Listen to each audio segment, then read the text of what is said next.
If sine theta is equal to 3 over 5 and theta is obtuse, find the value of cos theta.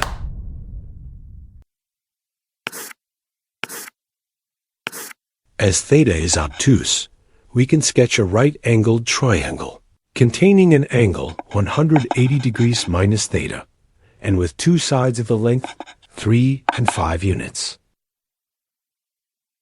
As sine theta and sine 180 degrees minus theta are numerically equal, sine 180 degrees minus theta is 3/5.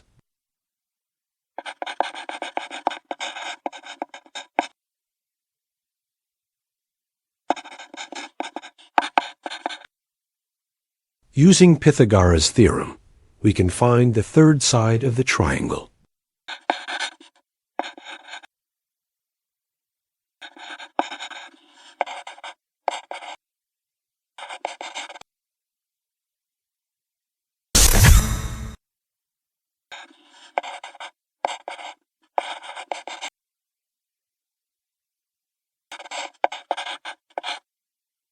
And there you have it.